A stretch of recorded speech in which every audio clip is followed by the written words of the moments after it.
دوسرا حضرت مولانا اکبر شریف صاحب ندوی دامت برکاتہ کا. تیسرا حضرت مولانا افتخار صاحب قاسمی دامت برکاتہ کا. چوتھا حضرت مولانا ڈاکٹر مقصود عمران صاحب دامت برکاتہ کا. یہ چار کا نام طے کیا گیا. پھر چاروں کو سے ملاقات کی اور حضرت مولانا اکبر شریف صاحب ندوی دامت برکاتہ نے سب سے پہلے حضرت سعد رضی اللہ تعالیٰ عنہ کا کردار ادا کیا. کہا کہ میں اس سے دور ہوتا ہوں. پھر ہم لوگوں نے ان تینوں کو ایک کمرے میں بٹھایا. کہا کہ اب یہ کیجئے کون دستبردار ہوتا ہے کون ہوتا ہے وہ کر کے آپ اپنے آپ کو لا کے فیصلہ سنائیں گے.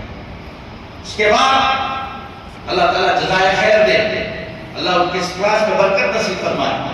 یہ سب نمونے ہیں آنے والی نسلوں کے لیے انشاءاللہ. مولانا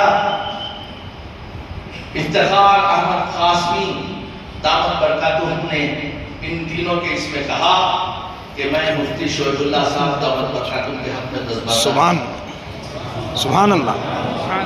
اس کے بعد یہ ہو گیا. اب 2 بج گئے تھے. 2 بج جانے کے بعد ان دونوں نے پھر مشورہ کیا کہ مفتی افتخار صاحب کی ساتھ رہنے کے ساتھ مولانا افتخار صاحب نے دونوں سے بات کی. اللہ تعالیٰ جزائے خیر دے, اللہ تعالیٰ عمر دراز فرمائے اور اخلاص کے یہ نمونے لکھے جائیں گے انشاءاللہ. حضرت مولانا ڈاکٹر مقصود عمران صاحب نے کہا کہ حضرت کے حق میں دستبردار ہوں. سبحان اللہ. سبحان اللہ. اس کے بعد نعرہ تکبیر.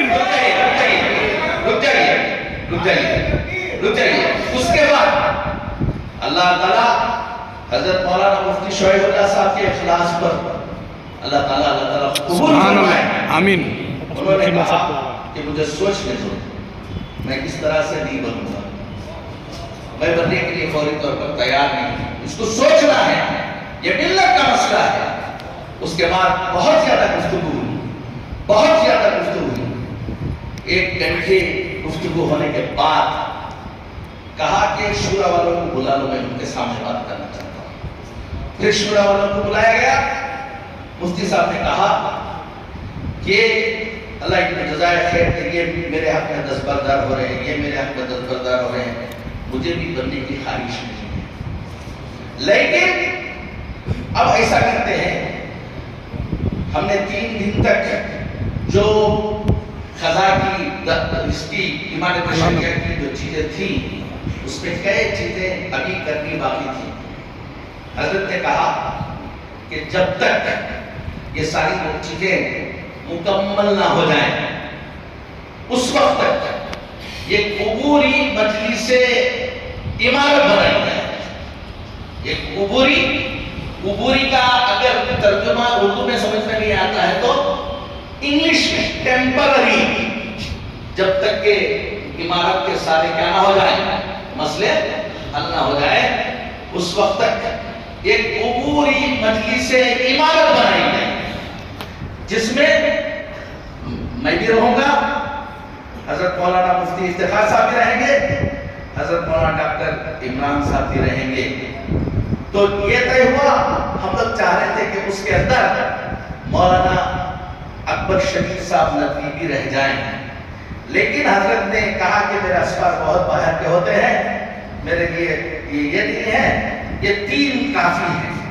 تو انہوں نے معذرت کر لی, تو یہ 3 باقی ہیں.